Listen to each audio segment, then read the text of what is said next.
Everybody, welcome. I am so honored to be welcoming you to this panel and this conversation. My name is Reverend Paul Brandeis Rauschenbusch. I am the president and CEO of Interfaith Alliance. And today we are going to be talking about an incredibly important topic, really like central topic. I have the name of it, Brick by Brick, How Trump and SCOTUS Are Dismantling Church-State Separation. And more broadly, what is the relationship between our religious traditions, the freedom of expression of those traditions, and government?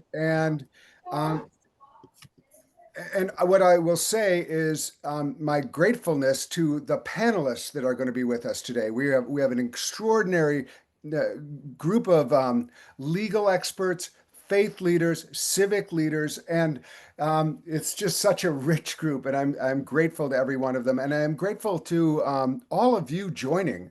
This is we know who has arrived, and we are so glad that you're here. And this is the more we can have a conversation about this, bring things to the surface, and figure out ways to move forward, act. What are our common goals so that we might achieve them and work together? So I'll just say from Interfaith Alliance's perspective, we want to work alongside all of you, and we are so grateful that you are here. I'm going to turn it over to my colleague, Zeb Mitchell, who is going to be your moderator today, in great appreciation of him and all of his work. And thank you all for joining us here today for this important conversation. As the Trump administration and the Supreme Court use religion to advance an authoritarian agenda, the threats to democracy and the core American ideal of religious freedom have never been more at stake. Today, we will hear from some of the leading national experts about what has been going on. From efforts to repeal the Johnson Amendment, to policies targeting LGBTQ+ students and religious minorities, to attacks on nonprofits and the creation of a so-called anti-Christian bias task force. We will explore the legal and political landscape, discuss strategies for defending religious freedom for all, and offer tools for local and national advocacy. Grounded in values of pluralism, equity, and justice, faith leaders and communities have a critical role to play in resisting religious extremism and protecting the foundation of church-state separation. Together, we can reclaim religious freedom as a democratic ideal that's guaranteed to all. We are pleased to co-host today's webinar with Democracy Forward, one of the most important institutions defending American democracy today. First, I would like to welcome Skye Perriman, President and CEO of Democracy Forward, a nonpartisan national legal organization that promotes democracy and progress through litigation, regulatory engagement, policy, education, and research, to share some updates on what has been happening at the Supreme Court. Hi, well, thank you so much for having me. It's always great to be on. In addition to my role as the president and CEO at Democracy Forward, I'm a proud board member of the Interfaith Alliance, and it is amazing to get to be part of this community. I'll begin with maybe just a few comments on this last term overall, which is that I think for many of us that are deeply concerned about our democracy in this moment, that are concerned about the rights of the American people, we're really looking to the courts and need to be able to look to the courts to provide some type of check on extremism, on this executive branch, but on extremism more generally. And for many, when we look at the last Supreme Court term, we actually see that the court failed in some respect in providing that check. In some cases, the court did provide important checks, and the courts across the country, in districts and in communities across the country, are providing really important checks. But we did see some very disappointing decisions out of the Supreme Court. And one that you all have asked me to speak about in particular with respect to the court itself is the Mahmoud v. Taylor decision, which was a 6-3 decision. And of course, the Interfaith Alliance has written a lot about this, and for those of you that follow their work, but it was a 6-3 decision where the court held that it likely violates parents' religious rights for public school classrooms to read or have LGBTQ inclusive books in the classroom without providing parents advance notice and the opportunity to opt their children out. And the reason that this is an important case for us to be focused on in the context of thinking about religious liberty, the importance of the separation of church and state, and religious extremism, is that in this case, we certainly believe that the majority of the court got it wrong. Justice Sotomayor outlines many reasons for that in her dissent, but there was a conflation. The court seemed to conflate religious indoctrination with exposure to diverse ideas. And so what you have now is a situation where, in the name of freedom of religion, in the name of this thing that we all hold so dear, now schools are being prevented from exposing students to diverse perspectives and ideas. That is different than full-scale curriculum or more indoctrination. It's just the mere exposure of ideas. And when we think about that decision and we think about the overall threats that we're seeing to our democracy in this time, it's really concerning, because it's not just in this instance. This was a case out of Maryland. It's not just in this instance where we see attacks on the ability of people to be exposed to ideas, to read, to learn, to understand their history, to engage in dialogue with those that are different than themselves. We're seeing that across the country in many communities where extreme interests are seeking to really curtail these rights. And then, of course, we've also seen it from this federal administration since inauguration. So that is, one perspective I wanted to offer with respect to this term. The other perspective I'll offer on this term has to do with the fact that we do look at the courts as a check on the government in many instances, on when the government violates people's rights. And we've seen the Supreme Court so far use its shadow docket, which is a docket that is not its merits docket. It's a docket, it's an emergency docket where the court at times makes decisions without even explaining what is behind its decisions on an emergency basis. Our team at Democracy Forward is winning court orders almost every single day on behalf of people and communities. That is because our team is very good, but it is also because this administration is operating in such an unlawful way.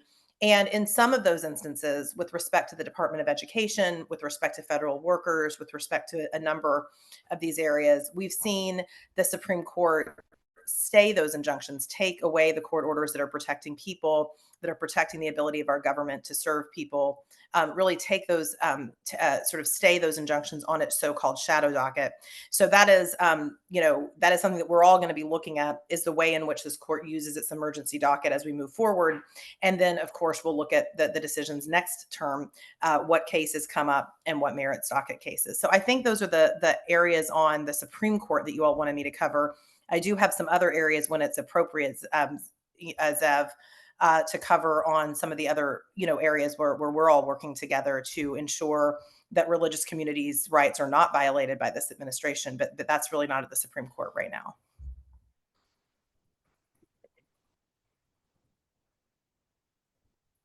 Thank you so much, Sky, for sharing that and for your leadership, both thought leadership as well as leadership in helping to build and lead democracy forward. We're all really grateful for the efforts you're doing in local communities across the country to help defend democracy and religious freedom for all. And so just a reminder, we're going to have time at the conclusion for a Q&A. So for those who have questions, please use the Q&A function, and we're going to use that at the end to ask questions to our various panelists. And so our next panelist is the extraordinary faith leader, Reverend Tracy D. Blackman, the CEO and founder of Hope Builds LLC, a newly launched consultancy for communities, corporations, and congregations. And she's going to speak about the Trump administration's newly launched anti-Christian bias task force. Reverend Tracy.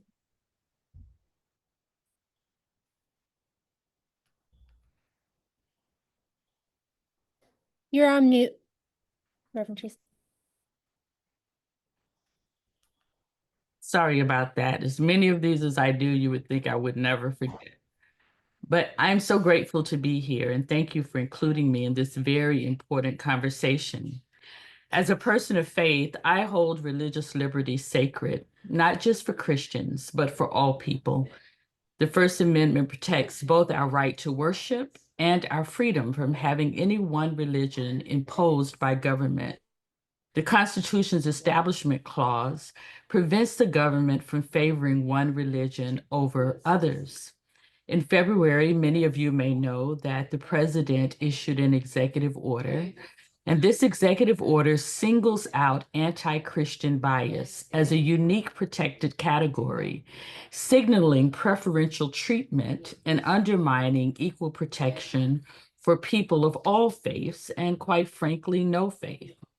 Government must protect all faith communities equally, not elevate one to a privileged legal and political status. By framing Christians as a singularly targeted group in need of federal task force, this order turns faith into a political weapon. This risks reducing the gospel's moral authority to partisan talking points, damaging public witness and trust. History shows that when political leaders wrap themselves in religious identity, they often use it to consolidate power and silence dissent. The order cites examples that align with one political agenda, i.e., pro-life demonstrators, but omits or downplays violence and discrimination against other groups, including Muslims, Jews, Sikhs, and LGBTQ people. A government that picks winners and losers among faith communities is violating both the spirit and the letter of the First Amendment. True religious liberty protects the right to practice faith without harming others or denying them their rights. That means the state must never privilege one faith over another or the right to express any defined faith at all. Risk redefining religious freedom as the right to exempt oneself from civil rights laws, undermining equality in employment, healthcare, and education.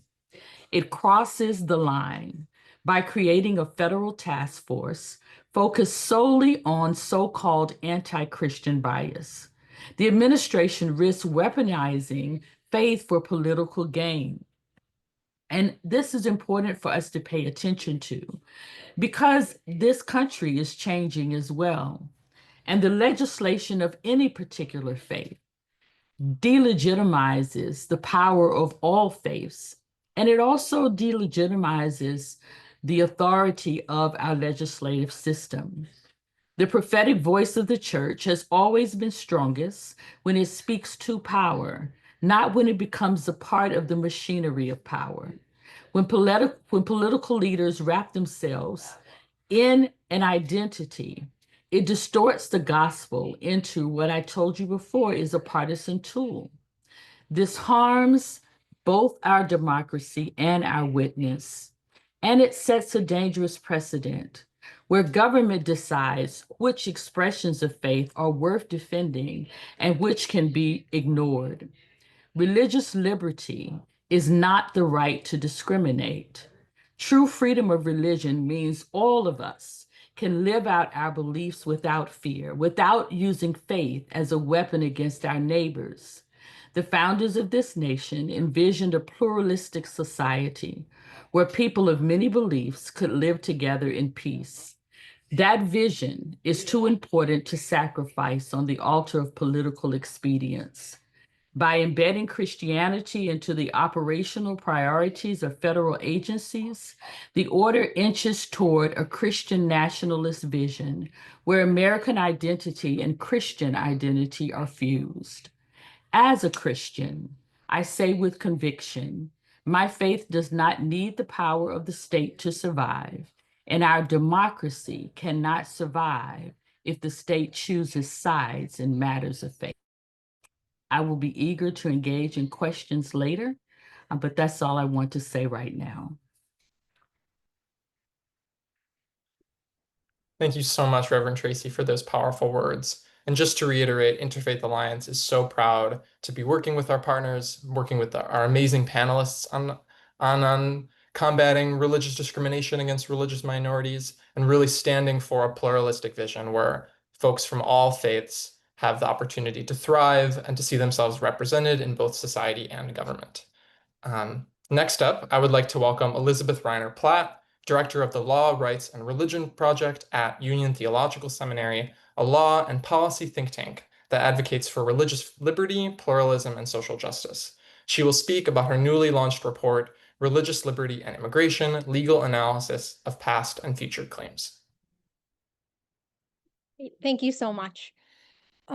So as we've already heard from Reverend Blackman, and I think we'll continue to hear from other speakers, a lot of what the Trump administration is doing to erode church-state separation is about expanding rights, expanding privileges for those religious communities and religious activities that the administration favors. So mainly conservative white Christians. But on the other side, we've also seen the administration attack, both in word and in deed, religious activities and religious communities that they do not favor.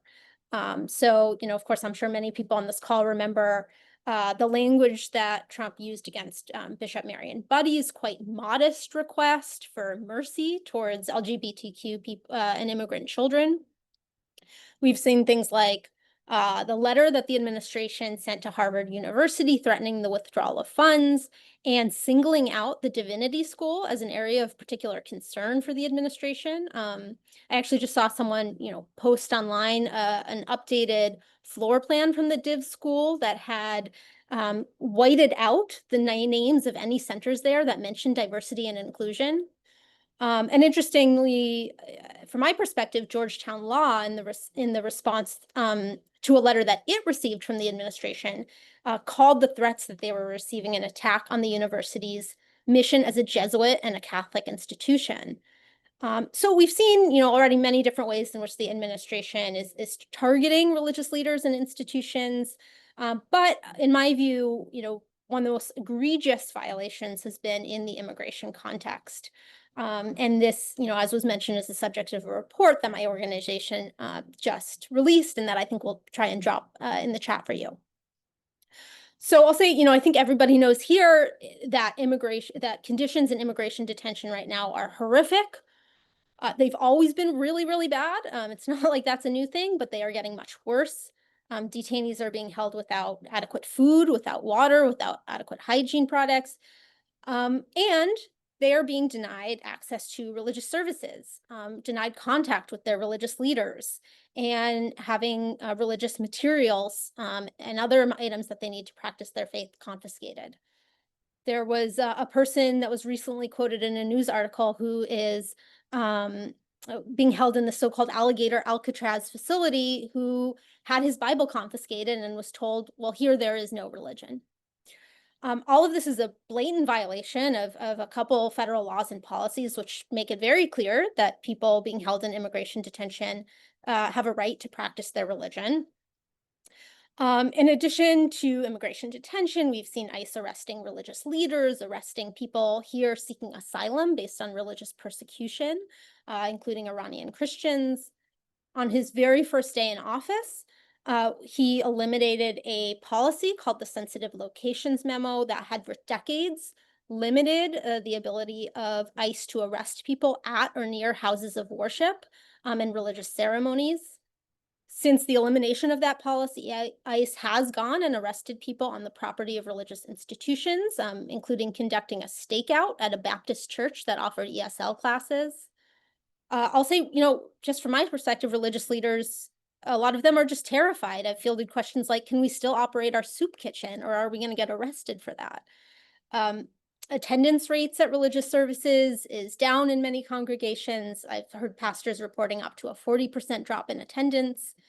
And there have been at least 2 Catholic dioceses who have actually issued public statements saying that people do not have an obligation to attend Mass if they're afraid to do so.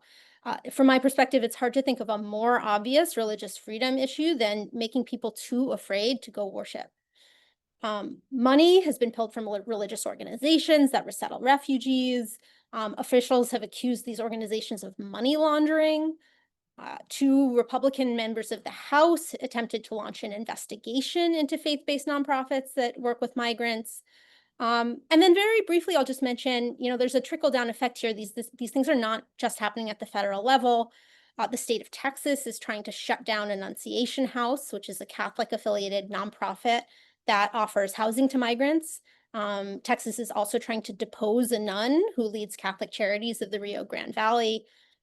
Several states have passed their own versions of federal harboring laws, which can often chill religious institutions from providing services to migrants.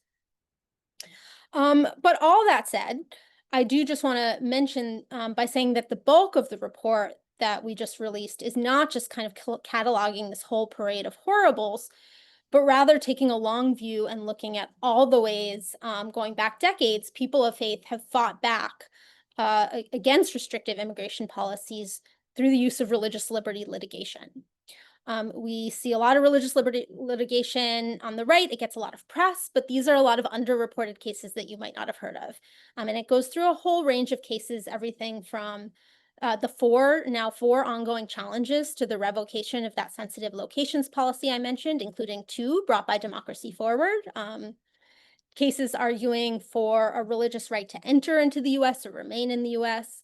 Cases arguing that deportation to a third country violates detainees' religious rights because they're unable to practice their faith in other countries. Cases arguing for the right of religious individuals or religious institutions to provide food, provide shelter or other services, or to go and minister to migrants at the border, and many, many other cases. Some of these cases have already succeeded or resulted in favorable settlements. And so I just want to, close out by saying that as the Trump administration, as we've heard, continually claims to fight for religious liberty, I think it's really important to always remember and to talk about the faith communities that his administration is attacking in the ways that they are, the faith communities have always and continue to fight back to protect their religious freedom. And I'll say I saw Sky pop up, so I don't know if you want to talk about either any of the work that DF is doing around this issue, Sky. Oh, you're on mute. You're on mute, Sky. Okay.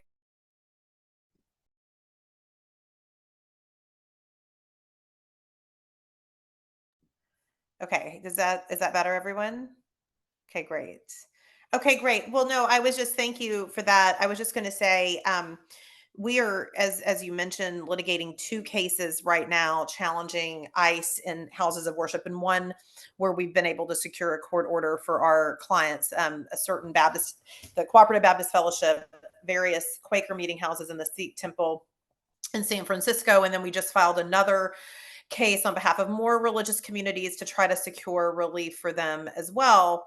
And that's, of course, just one element of what we're seeing with this administration and their attacks on religious liberty and, frankly, the First Amendment and expressive association sort of more generally, which, of course, is so interlinked with religious liberty. And so Interfaith Alliance has been a really great partner in that, has helped ensure that faith communities know how to get legal representation that they need. And we're really grateful for that. And we're looking forward to the next aspects of, these cases.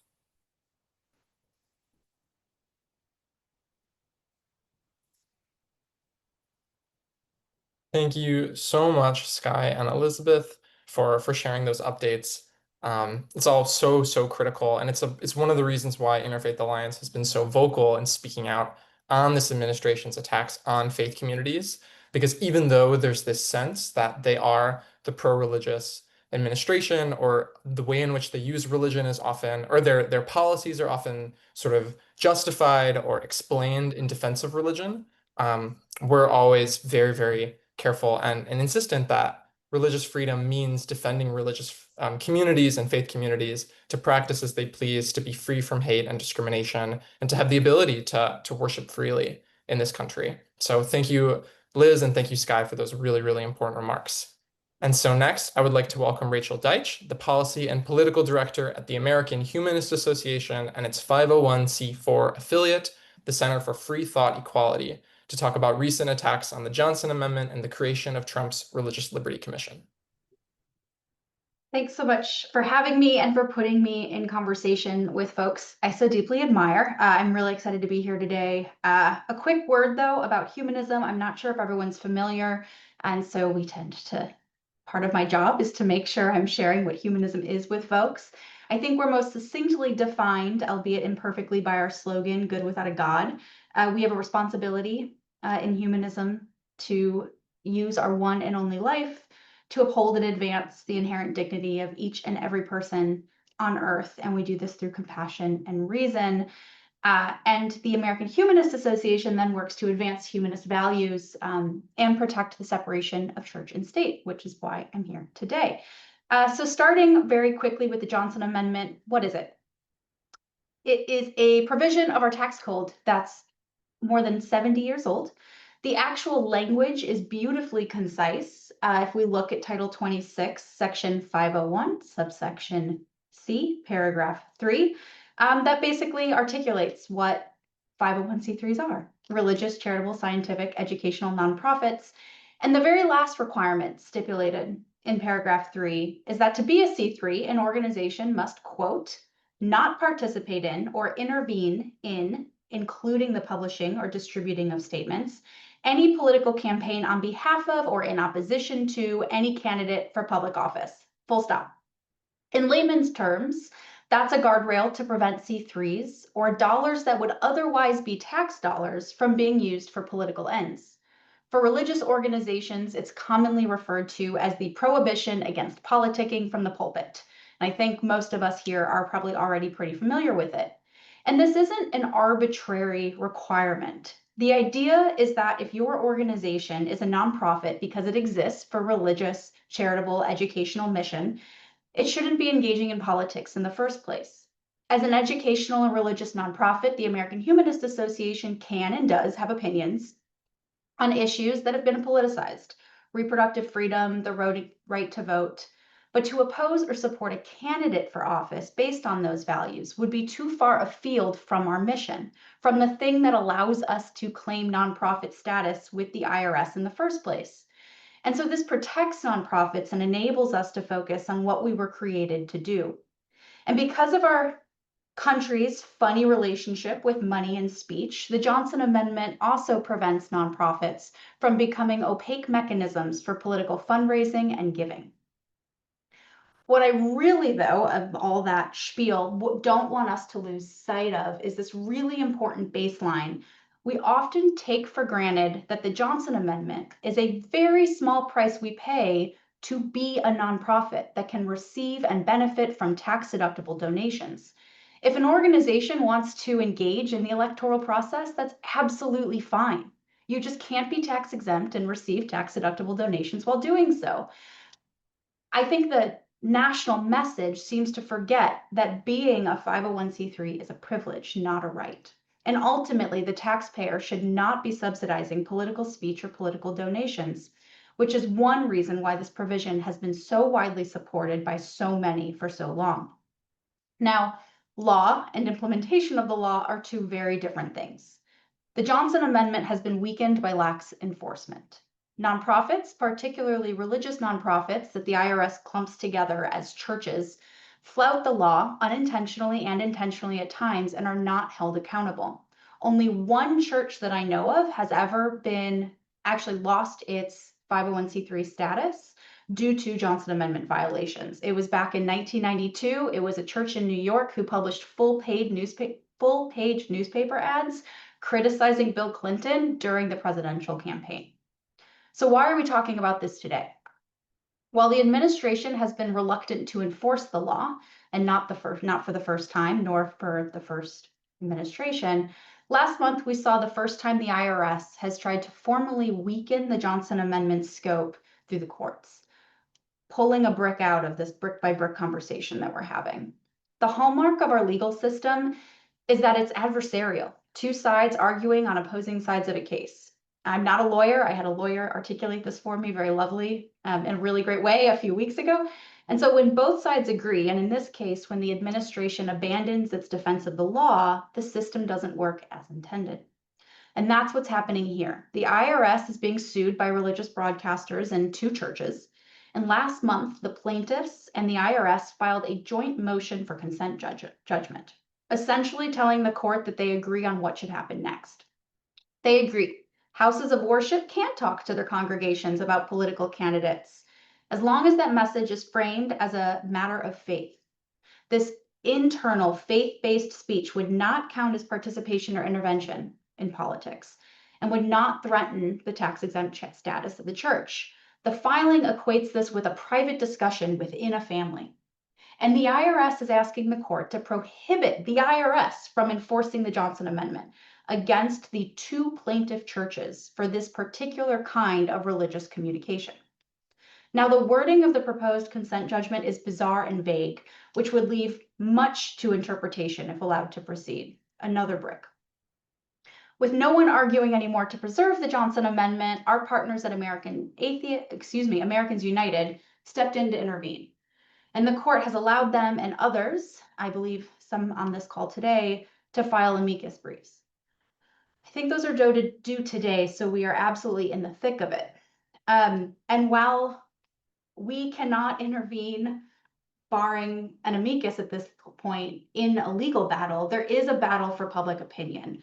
So there's 2 things that we can all be doing right now to support and defend the Johnson Amendment. First, if you represent a 501c3 nonprofit, a church, a synagogue, an ethical culture society, join us, join Interfaith Alliance, and nearly 1,500 other nonprofits by signing a letter that has either already been thrown in the chat or is being thrown in the chat now in support of the Johnson Amendment. Second, while we don't engage in politics, we have to engage in advocacy. Please talk to your senators and House reps about the importance of the Johnson Amendment. There's an effort on the Hill to repeal the amendment outright. The larger our coalition is, the more diverse it is, the harder it will be for them to gain traction. I've also been asked to very briefly talk about the Religious Liberty Commission, so I'm just going to spend like 30 seconds on that. It started in May through an executive order. Specifically, its directive is to advise the White House, Faith Office, and the Domestic Policy Council on religious liberty policies in the U.S., including making recommendations about specific actions the administration and specifically the Department of Justice can take. The makeup of the commission and their first hearing was illuminating. It was clear that they're advancing a very particular, narrow view of religious liberty in law, with a list of specific court precedents they recommend the DOJ work to overturn, and a particular narrow view of religious liberty in U.S. history, ignoring the Establishment Clause, contorting the separation of church and state, and religious liberty more generally throughout our history. Very, very different from the vision that Reverend Tracy just outlined. And so the commission and these 2 pieces of their work parallels how, at least I think of, the definition of Christian nationalism. And this is incredibly disturbing to those of us who work to defend religious freedom. The kind of world they envision will hurt everyone's religious liberty. Any version that curtails the religious freedom rights of an atheist, a humanist, another religious minority will ultimately curtail the rights of us all. Yet another brick. I'd love to say more, but in the interest of time, I'll just say that their next hearing is on September 8th. The focus will be on public education. Please watch it, or at least parts of it, either virtually or in person at the Bible Museum in DC. Join me and others on this call by bearing witness on behalf of our communities. We cannot let them do this work in the echo chamber that they're trying to create with their selective commissioners and witnesses, and we have a moral obligation to pay attention. Thanks.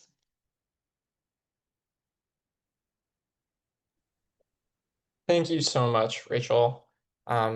There's a lot of complexity around those questions in the Johnson Amendment as well as with the Religious Liberty Commission. And so we really appreciate the clarity and thoughtfulness you've brought and the leadership you have in the field. It's been shared in the chat, but Interfaith Alliance has been working on creating fact sheets around some of these really critical issues. And so we've released a fact sheet offering answers to some of the most commonly asked questions around the Johnson Amendment. And we're also partnering with these other organizations on the sign-on letter that Rachel was sharing. So we're really grateful to be in partnership with you and just really, really grateful for your leadership in the field. And so now, lastly, I would like to welcome Maggie Siddiqui, Interfaith Alliance's Senior Fellow and former Director of the Department of Education's Center for Faith-Based and Neighborhood Partnerships. She will speak about attacks on C3 status for nonprofits. Thank you, and hello everyone. It's good to be with you all today. I just want to start by saying that church-state separation is an essential American concept, right? It's what underlies our nation's freedom of religion, the idea that all people should be free to worship as they choose or not to worship without unnecessary government interference. And under this current Trump administration, we have seen this basic freedom come under attack. This presidency seems to be setting up what it thinks the right religion is, right? One which distorts scripture and makes it into a yes man for this administration's agenda, and what the wrong religion is, which is in effect everyone else, particularly those serving the most vulnerable or those who dare speak their conscience. It's an unprecedented assault on religious liberty in modern American history. And from the very first days of the Trump administration, we've witnessed a chilling transformation in how the presidency, the most powerful office in the nation, has been wielded. Religious nonprofits serving their communities are being specifically targeted. Liz referenced a few of these, and I'm just going to offer some examples here. Government regularly partners with community groups to be able to help the government provide services to communities it might not be able to reach on its own, right? But this administration has singled these community partners out as political targets. In his capacity as the leader of Doge, Elon Musk publicly accused Lutheran-affiliated social service agencies of engaging in illegality without ever presenting any evidence. The presiding bishop of the Evangelical Lutheran Church in America, Elizabeth Eaton, rightly denounced this attack in stark historical terms, evoking the Roman Empire's persecution of Christians around 258 CE, is what she saw as sort of the writing on the wall in terms of what could happen if these sort of slanderous attacks do not stop.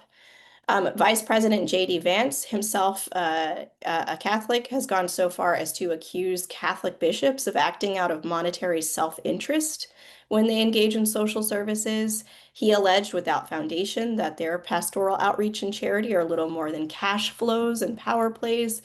The late Pope Francis even felt compelled to issue a rebuke of this distortion of Catholic principles and of this political scapegoating of religious bodies as convenient targets of cynical ambition.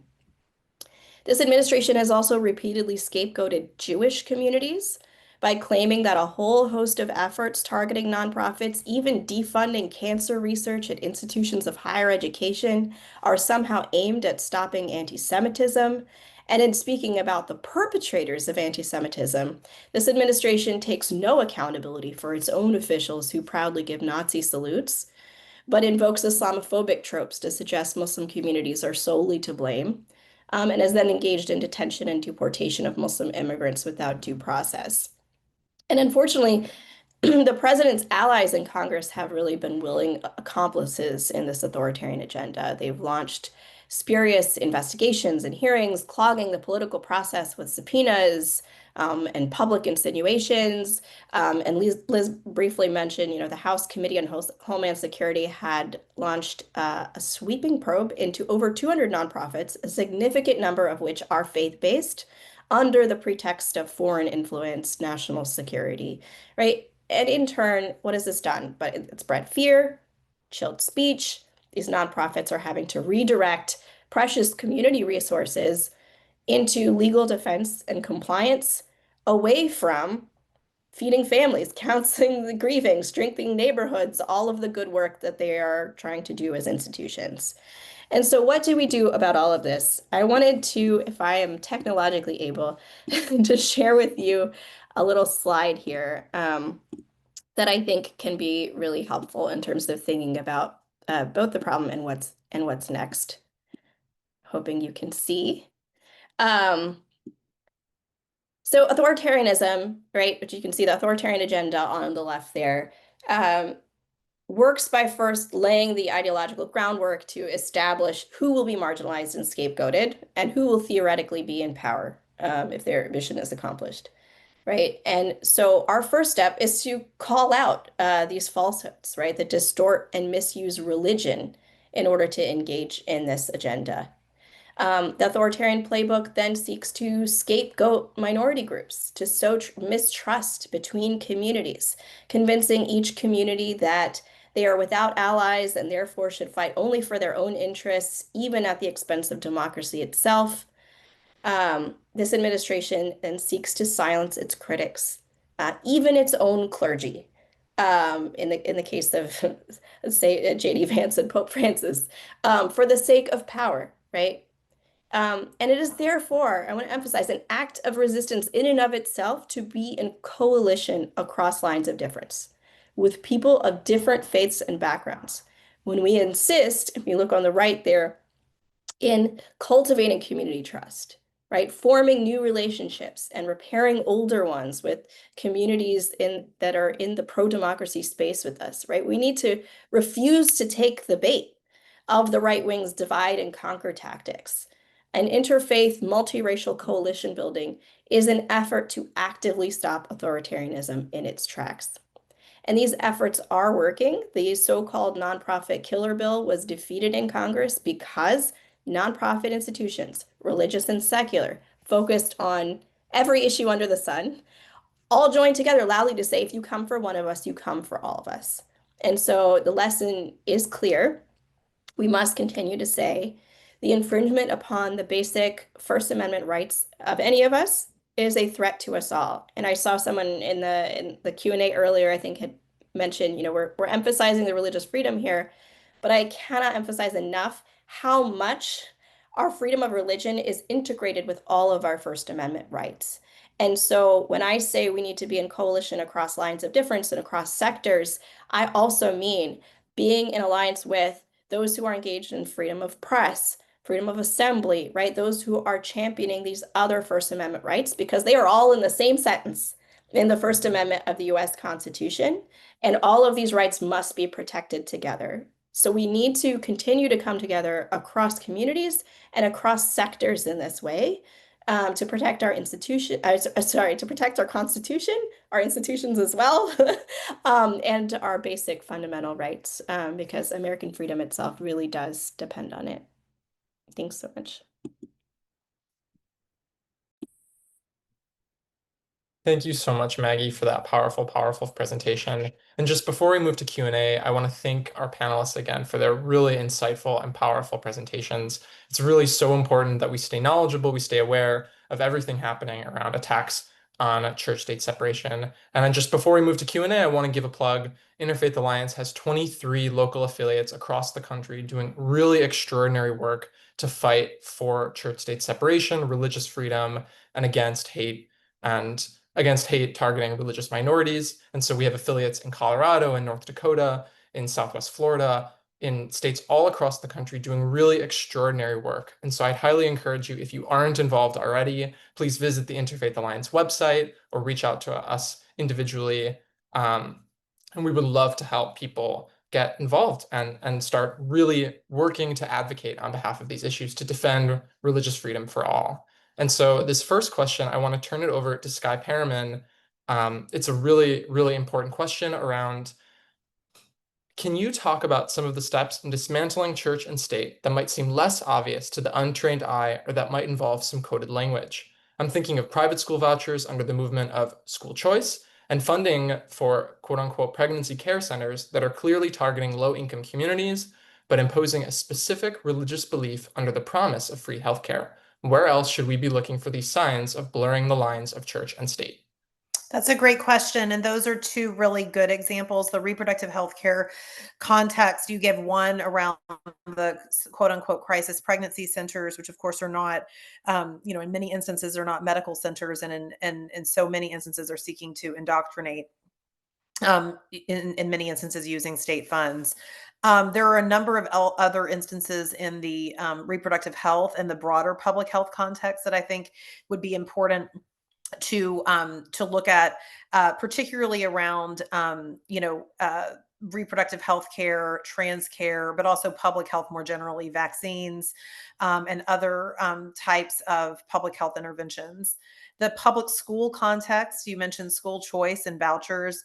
That is certainly a great flag. There are a number of other contexts within education and literacy that come up. So think about libraries and a range of the movements that are happening in libraries or in reading communities across the country. Parents' rights at times can be a type of coded language that is really not about parents' rights. I mean, at Democracy Forward, we represent parents all the time in actually trying to defend their rights and their communities' rights and their children's rights in these contexts. But parents' rights, I think, is another good sort of example of that type of labeling, where we need to really interrogate more. What are we really talking about here? And that comes up both in the healthcare context and in this more literacy and education context. I think in the national security context, it's really important to make sure that we're interrogating, especially with this federal administration, a range of the rhetoric they're using, as well as some of the initiatives that they're seeking to push that may look like some neutral issue around American foreign policy interests, but that when you dive deeper, you find that it's really seeking to push one particular ideological agenda, a religious agenda on both people here and abroad. So that's another place that I would suggest another context where we see this. And I don't know, my fellow panelists may have some other context, but I think the healthcare context, the education and literacy, moving into that museums, libraries, sort of cultural context, and then the national security context are some good, some really good places to start. I also wanted to jump in, if that's okay. I think that's a great question. And I think the school voucher and crisis pregnancy centers, just agreeing, is a great example, because those are both areas where the federal government, the administration, is working to defund essential public services, essential stuff that we clearly cannot take for granted. And I think their question is, when you see the administration working to defund something, working to dismantle something, there's someone behind that who is going to profit on that in a really broadly construed way. And I think we can think of profit when it comes to Christian nationalism in terms of who can control it then. If the taxpayer is no longer funding public education or no longer supporting healthcare, who's going to come in and gain control of that? And I feel like I'm living in a mild conspiracy theory in my brain saying all that out loud. But when we're looking at the dog whistles, when we're looking at what's next, I think a really good place to start is looking at what on the federal, state, and local levels certain groups are working to defund. I want to add something here that is a little bit more subtle, but I think just as dangerous. What is also happening is going to affect the electoral process. And we have midterms not too far away. When one begins to elevate any kind of religious identity as being what everyone should be, it impacts those who are considered to be worthy or valid or qualified for positions in our elections. And it opens a door for Christianity, in this particular case, to become the litmus test of whether or not someone should be considered for office. It's very subtle, but it's happening in institutions that are religious publicly and institutions that are religious privately. When people start to blur the line between religious affiliation and allegiance to democracy, then it becomes easier for the masses to vote only for candidates that pass a religious litmus test, which is not the way that we have governed this nation. And so I know that's very subtle, but I see it quite a lot and I worry about it.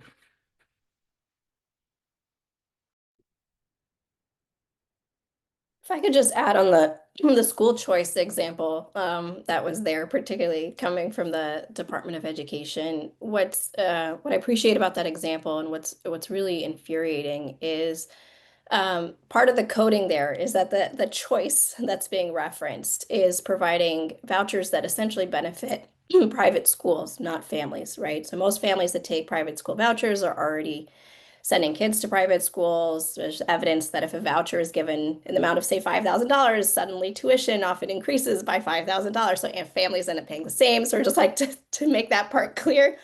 But I also wanted to emphasize there is a significant threat to religious freedom in that scheme as well. One, because it violates the freedom of religion of every taxpayer when you are compelling them now through this new federal school voucher program to fund often faith-based private schools, whether or not they agree with that faith. But I'd say it's a violation even if they did agree with that faith. And it also diverts money, as folks have said, away from that critical service of public schools, which we all know need more funding, right? And public schools are the only school system that guarantees religious freedom for all students, right? Private schools can and do discriminate, by contrast, in admissions and in hiring on the basis of religion, as well as disability, sex, sexual orientation, etc. And so part of my role in the Department of Education was to help folks make sure they knew about all of the constitutional protections that exist for all public school students. And that is something where we're actively now defunding those institutions that provide those critical protections. And I think, a lot of the resources that we put up at the U.S. Department of Education last year to help make sure schools understood their responsibilities there have already been taken down, right? So there's this intentional effort also to make it a lot more confusing about those guaranteed rights in public spaces.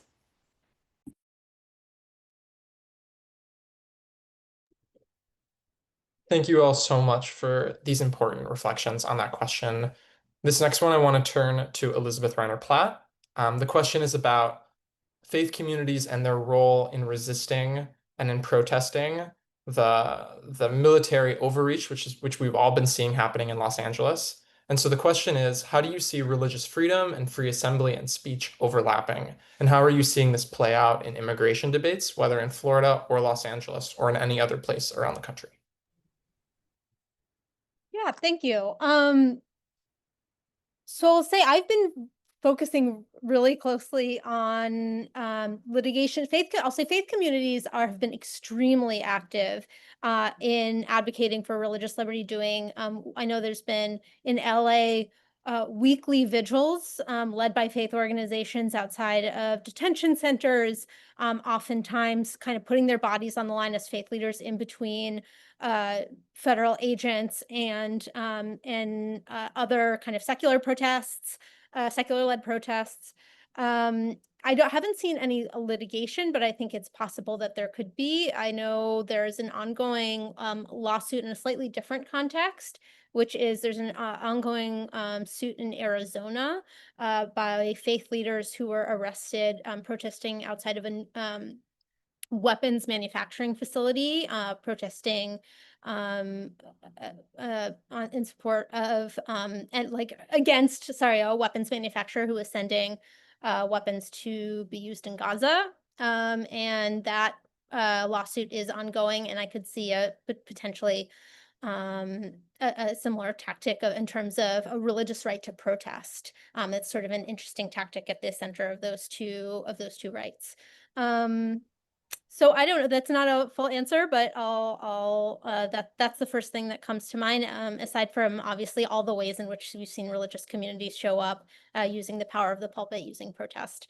And then I don't mean to go back to the other one just because I know we spent a lot of time on that. I'll say one other, I think, issue that gets not a lot of play is the expansion of religious rights for employers to impose their beliefs on employees. We've seen a huge number of different both administrative and court rulings that have undermined things like the whistleblower protection laws, even the right to union organize, have been undercut using religious exemption litigation. And that's an area that I think is really important and that doesn't always come to mind when we think about religious liberty, is the expanding right of religious employers to kind of take away rights of their employees. So just wanted to flag that.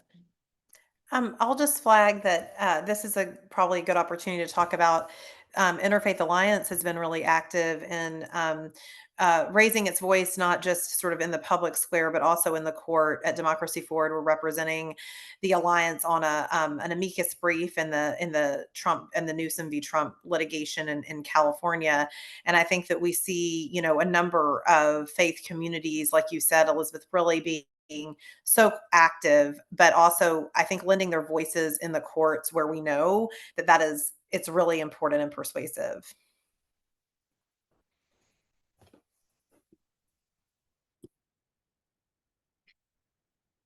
Thank you, everyone. This next question, I'm going to turn it over to Rachel, which is really a question of the Johnson Amendment. And so if the Johnson Amendment continues to be under threat and is now not only no longer being enforced, but it ends up not actually having any legal basis anymore, if they were to move to that step, do you think, or is there a possibility that progressive churches should start taking advantage of it, or start speaking out more clearly about partisan political issues from the pulpit? Do you want to just clarify that? Yeah.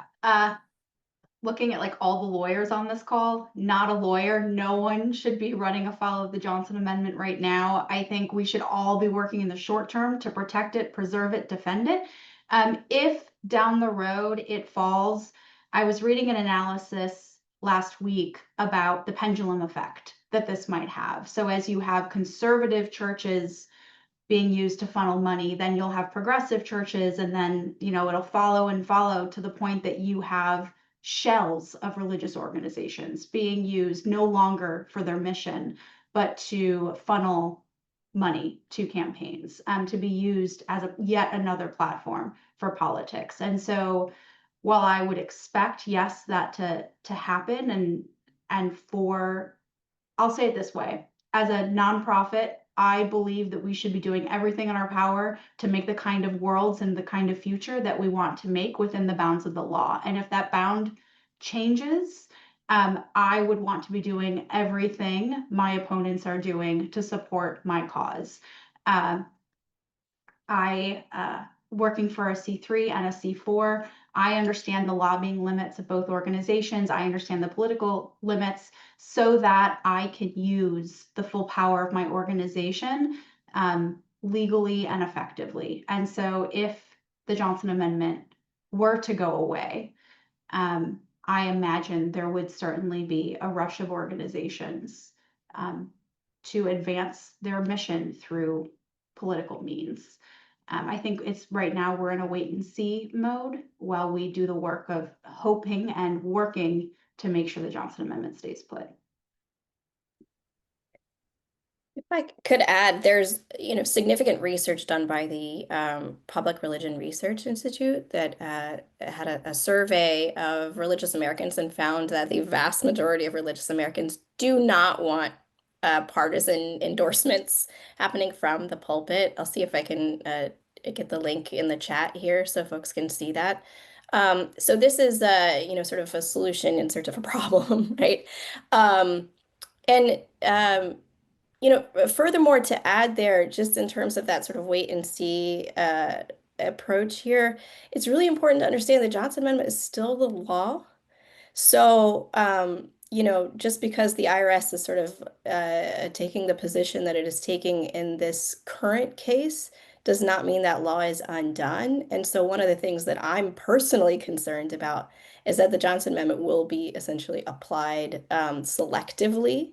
And so there, because I saw, the question about sort of the whether folks on the left should take advantage of this the way that folks on the right have taken advantage. And I think this administration, as I mentioned, is very interested in silencing its critics. And so I would be very concerned about sort of selective enforcement of that against political opponents, while letting those off the hook that support this administration as well.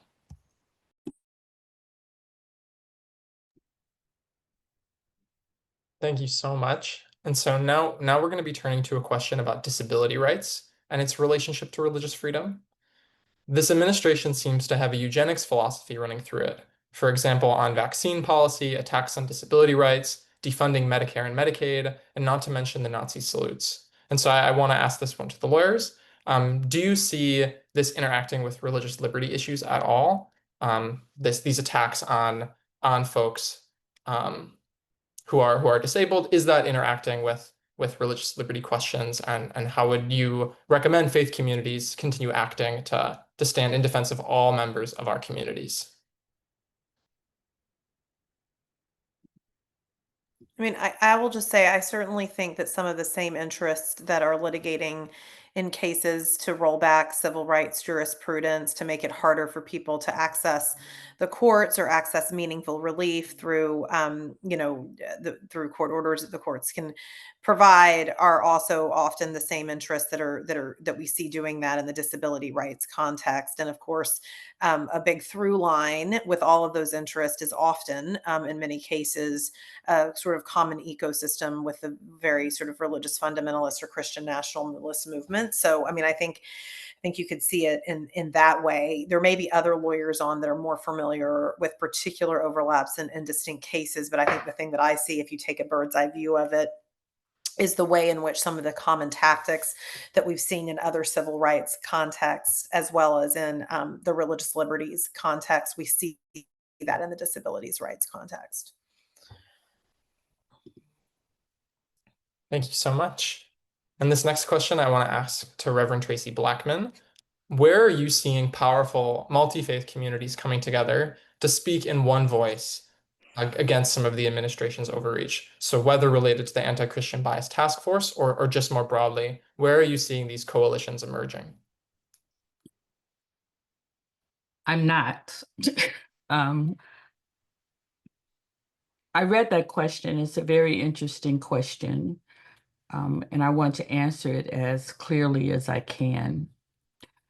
I think the danger with religion, because of the way we've used religion, whether we're part of this current illustration of white Christian nationalism or not, is that we've used it as absolute. And it is a danger to all religion if any version of religion is legislated. So the difficulty we are having is resisting the urge to replace one version, one interpretation of religion with another.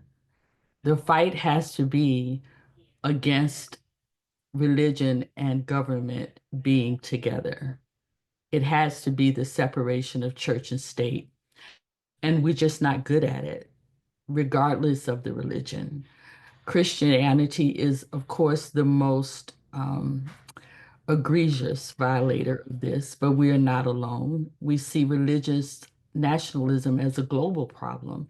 It's not just in the US, but here it's Christianity.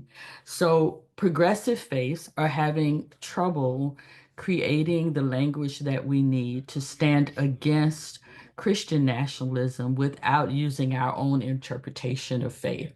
And I think the only way around that is for us to speak more about the necessity of the separation of church and state, that no religion should be legislated, that we've let this silently creep in. We're seeing it now because it's being used as a main enforcer, but we've been creeping all along. We've been creeping when we say, in God we trust. We've been creeping when we say, at the end of our election cycles, that we want to invoke the name of God in this, the name of God in that. I think there needs to be a clear separation between those two things.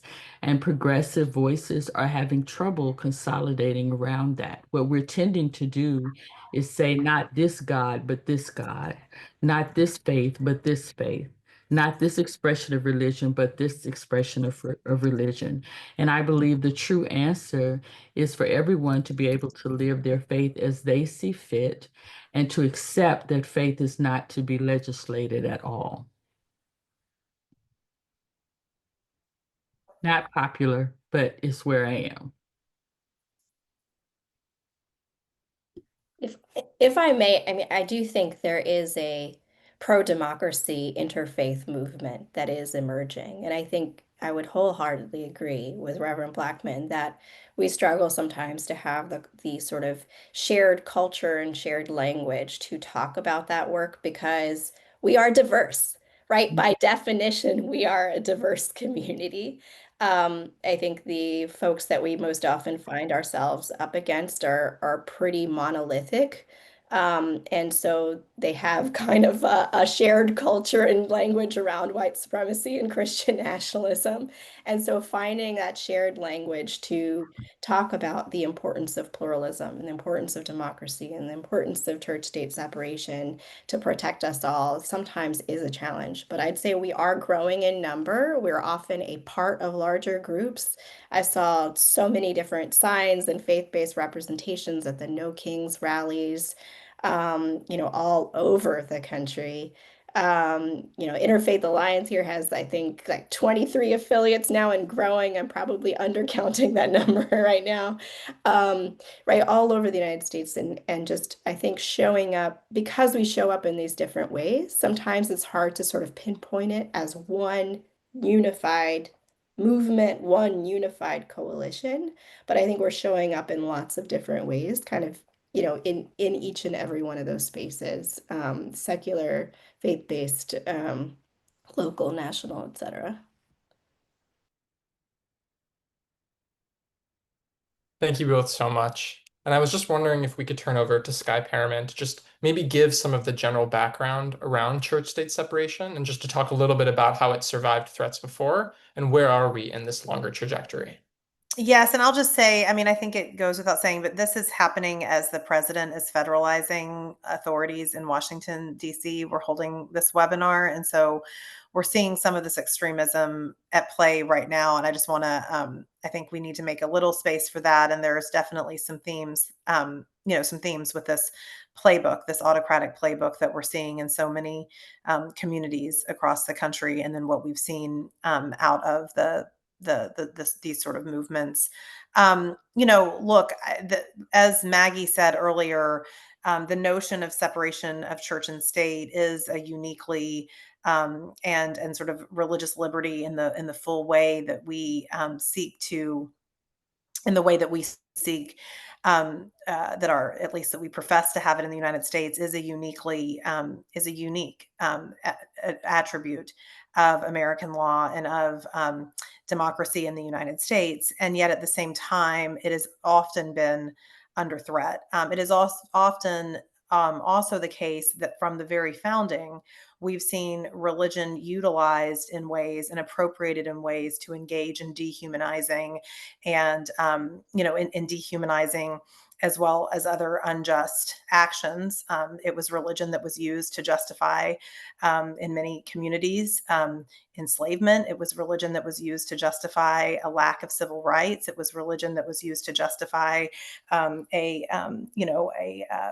suppressing women's rights, and on and on and on, right? And we continue to see that in our modern time.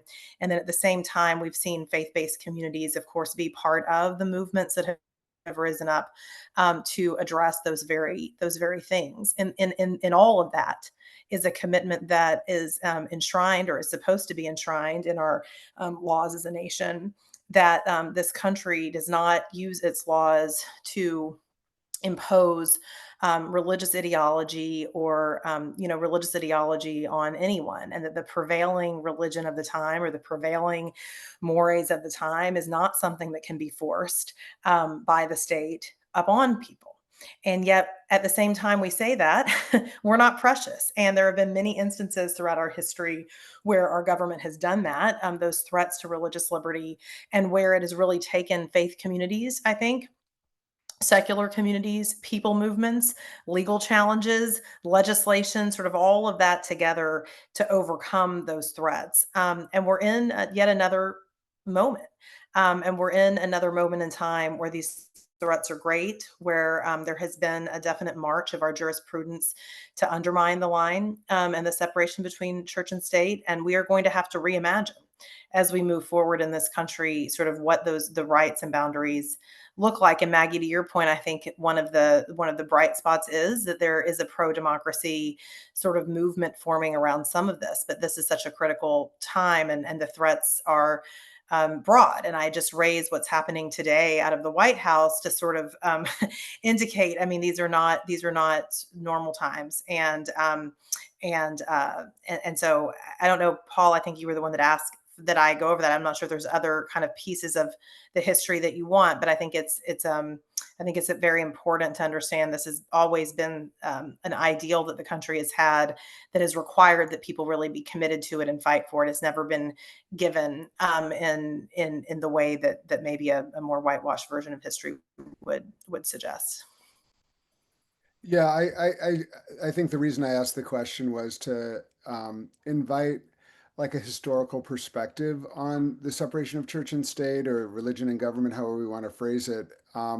Because it's one of those things that buzzes around, but then like how it's been used in the past, I think you've done a great job of that. But like where we are in that trajectory of that being an idea that people go back to, or is that idea like, has it run its course, or does it I'm it's just one of those things that right now it feels like it has less salience than it has in the past, and I'm just wondering if we might reinvigorate it, or how it might be viewed by the legal community going forward. Yeah, I mean, I certainly would welcome we have other great folks here that will have thoughts on it, but I mean, I do certainly think, and Paul, you and I have spoken about this before, that we use these terms like separation of church and state, and that's how we have been taught, but yet we really are facing right now, and at least when you look at where the laws are and what the court has done, a real regression of that jurisprudence, where that line has continued in many instances to be blurred. That's not to say that there aren't very strong First Amendment protections still in force, and we are using those, and we are winning court orders on those, and those are rights that belong to the American people, and they are strong and they are here. But I think that we would be naive, just if we look historically, to look at this moment. This is certainly not a high water mark. It may be one of the lower watermarks for separation of church and state and religious liberty in that sense. And I would be interested in our co-panelists and what you think. But I do think we definitely have sort of the work cut out for us. At the same time, we're seeing in this moment some of those rights are continuing to be utilized and upheld by the court, and really important in protecting people in this very moment.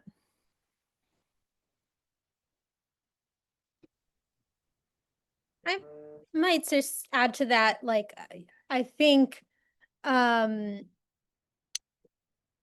if you look at the data, like, people do care about religious liberty. Like, that is clear. Like, people care about religious liberty. But I think for decades, the loudest voice in the room on what religious liberty means has been the Christian right. And I think it's notable to me that a lot of Supreme Court cases that you sound to an average person like it should be an Establishment Clause case, right? A teacher, a coach praying in front of a football team, for example. I mean, that sounds like, oh, that's a church-state separation issue, right? That's an Establishment Clause challenge. But they're continually brought as religious liberty, as free exercise cases. And to kind of, so I think that's kind of notable, is that almost every issue could be seen, that we think about as a church state issue, can also be seen as a religious liberty issue, right? Because we don't have full free exercise rights if the government is imposing a religion on us. So I think I'm not being super articulate here, but I think like the reclaiming that idea of religious liberty is a way that we can have a louder voice in this conversation, without necessarily instead of using the language of church-state separation. I think it's equally important to reclaim the mantle of free exercise and religious liberty, if that makes sense, rather than like focusing just on church-state. Thank you all. Really, thank you so much. We're coming up on 2:15, the end of our webinar, but really just so grateful to our panelists for their informative answers, for their presentations, for really showing and demonstrating the leadership we need to be resisting this administration's attacks on the separation of church and state. And so just to conclude, I just want to share that, like we were discussing, Interfaith Alliance has 23 local affiliates all across the country. We have affiliates in Jacksonville, in Southwest Florida, in North Dakota, in Colorado, and California. Please be in touch with us if you're interested in being involved. we value and we see the extraordinary work happening in multi-faith communities across the country to defend church-state separation and to protect religious minorities. And we're going to continue working on these issues in our national office as best we can with our partners to continue demonstrating the leadership and some of the guidance and offering resources and tools to folks as we work on advocacy campaigns and as we work to resist these separations. So thank you all so much for joining, and really thank you so much to the panelists for your amazing presentations.